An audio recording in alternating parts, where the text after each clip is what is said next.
नमस्कार दोस्तों, मैं डॉक्टर स्वप्निल सागर जैन निरामय होम्योपैथी के अपने इस YouTube चैनल पर आप सभी का बहुत बहुत स्वागत करता हूं।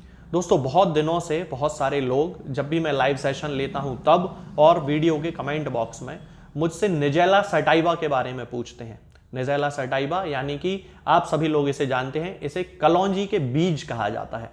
तो वो सब मुझसे पूछते हैं कि डॉक्टर साहब, निजेला सटाइवा का यूज़ हमें कब करना चाहिए, किन किन बीमारियों में करना चाहिए, कैसे करना चाहिए, ये सारी जानकारी वो मुझसे पूछते हैं।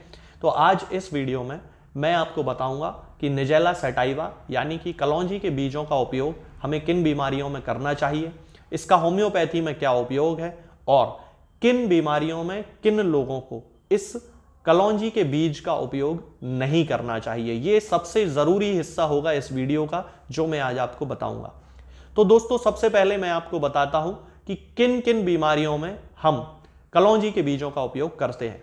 तो चलिए दोस्तों शुरू करते हैं। दोस्तों, कलौंजी का उपयोग मुहासे, त्वचा के फोड़े फुंसी और शुष्क त्वचा को दूर करने के लिए भी किया जाता है। यह फोड़े और कील मुहासों को जन्म देने वाले बैक्टीरिया से लड़ता है, यानी कि इसके अंदर एंटीबैक्टीरियल प्रॉपर्टीज होती हैं और इसके साथ ही ये त्वचा को साफ सुथरी और चमकदार बनाने में मदद करती है। इसका प्रयोग करने से चेहरे से दाग धब्बे मिट जाते हैं और आपकी त्वचा युवा और उज्ज्वल दिखाई देती है। इसके साथ ही कलौंजी का तेल बालों के लिए भी बहुत ज़्यादा फायदेमंद होता है। आजकल महिला हो या पुरुष, दोनों ही बालों के झड़ने की समस्या से परेशान होते हैं और बालों का झड़ना शरीर में न्यूट्रिशन और उचित पोषक तत्वों की कमी के कारण होता है। ऐसे में कलौंजी में उपस्थित एंटीऑक्सीडेंट और एंटीमाइक्रोबियल गुण बालों की जड़ों को मजबूत बनाते हैं और उन्हें झड़ने से रोकते हैं। कलौंजी के बीज स्मरण शक्ति को बढ़ाने में भी फायदा करते हैं। वयस्कों की तुलना में बुजुर्गों में याद रखने की जो शक्ति होती है वो कम होती है, इसलिए कलौंजी का उपयोग याददाश्त शक्ति और एकाग्रता को बढ़ाने के लिए भी किया जाता है। इसके साथ ही इसका प्रयोग सतर्कता को बढ़ाने में भी किया जाता है। कलौंजी के साथ थोड़ा सा शहद मिला के खाने पर याददाश्त बढ़ाने में ये मदद करता है और अगर इसे गर्म पानी में मिला के पिया जाए तो यह बच्चों और युवाओं में अस्थमा जैसी समस्याओं को कम करने में भी मदद करता है। इसके साथ साथ ही कलौंजी का उपयोग हृदय से संबंधित कई रोगों के लिए भी किया जाता है। इसके इस्तेमाल के लिए 1 चम्मच बकरी के दूध में आधा चम्मच कलौंजी के तेल को मिलाकर रोजाना 1 हफ्ते तक पीने से हृदय मजबूत बनता है और हार्ट अटैक का खतरा भी कम हो जाता है। इसके साथ ही कई सारे रिसर्च में ये पाया गया है दोस्तों कि कलौंजी के बीज ट्यूमर के विकास को रोकते हैं, यानी कि कैंसर जो कि आज के समय की सबसे बड़ी बीमारी बन चुकी है, उससे लड़ने के लिए भी कलौंजी के बीजों का उपयोग किया जाता है और कलौंजी के बीज ब्रेस्ट कैंसर के खतरे को भी कम करते हैं। शुरुआती कैंसर को रोकने के लिए 1 चम्मच कलौंजी के तेल को 1 गिलास अंगूर के रस में मिलाकर दिन में 3 बार पीना चाहिए, लेकिन इसका उपयोग 1 हफ्ते से ज़्यादा नहीं करना चाहिए। कलौंजी का तेल डायबिटीज़ में भी बहुत ज़्यादा हेल्प करता है। कलौंजी को सबसे महत्वपूर्ण मधुमेह को रोकने और स्वास्थ्य को ठीक करने के लिए माना जाता है।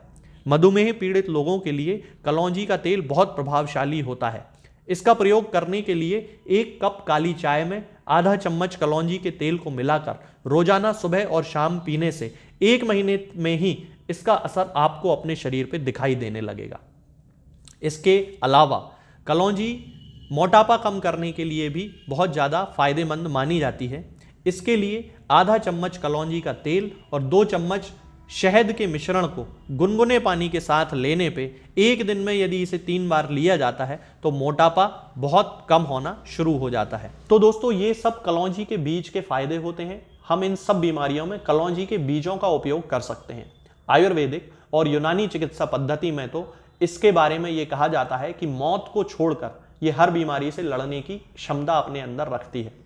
लेकिन दोस्तों, जैसा कि मैं हमेशा अपने वीडियोस में कहता हूं कि कोई भी दवा जिसका हमें बहुत ज़्यादा फायदा मिलता है, यदि उसे अनियंत्रित रूप से खाया जाए या बिना किसी डॉक्टर की सलाह के खाया जाए तो वो हमें नुकसान भी पहुंचा सकती है। कलौंजी के बीजों के साथ भी कुछ ऐसा ही है।